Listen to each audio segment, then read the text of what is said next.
আমার ভাই আব্দুল্লাহ আজকে জীবন দিয়েছে। এই যতদিন না পর্যন্ত এই ফ্যাসিস্টের উৎখাত হচ্ছে, ততদিন পর্যন্ত এই যে আব্দুল্লাহ আজকে যে গাজী হিসাবে রয়েছে, আমরা ততদিন পর্যন্ত আমাদের এই যুদ্ধ চালিয়ে যাব। আমরা এই সরকারকে বলতে চাই, জালিমের প্রতি উদারতা আমাদের মজলুমের প্রতি অত্যাচারের শামিল। আপনারা জালিমের প্রতি উদারতা দেখাচ্ছেন, এই শহীদদের সাথে আপনারা প্রহসন করছেন। আবু সাইদ থেকে আব্দুল্লাহ পর্যন্ত যারা শহীদ হয়েছে, আমরা দেখেছি বিদেশে বসে তাদের বিরুদ্ধে ষড়যন্ত্র চলছে। আমাদেরকে বলা হয় ফাঁসি পর্যন্ত আমাদেরকে অপেক্ষা করা লাগবে না, তার আগেই আমাদেরকে শেষ করে দেওয়া হবে।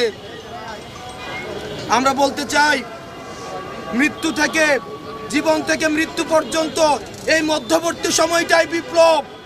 আমরা যেহেতু এই রাস্তায় নেমেছি, যতদিন না পর্যন্ত এই ফ্যাসিস্টের মূলোৎপাটন হচ্ছে, ততদিন পর্যন্ত শহীদি তামান্না নিয়ে আমরা এই রাজপথে থাকব। যারা শহীদ হয়েছে, সারা পৃথিবী তাদেরকে দিয়ে দিল, এই ক্ষতিপূরণ হবে না। কিন্তু আমরা বলতে চাই, আব্দুল্লাহর বাবা এখানে আছে, ভাই এখানে রয়েছে, সারা পৃথিবী দিলেও আপনাদেরকে হবে না। আমরা আব্দুল্লাহর এখানে রয়েছি, আমাদের জায়গা থেকে সর্বোচ্চ চেষ্টা করব। আপনাদের যে কোনো বিষয়ে আপনারা আমাদেরকে পাশে পাবেন।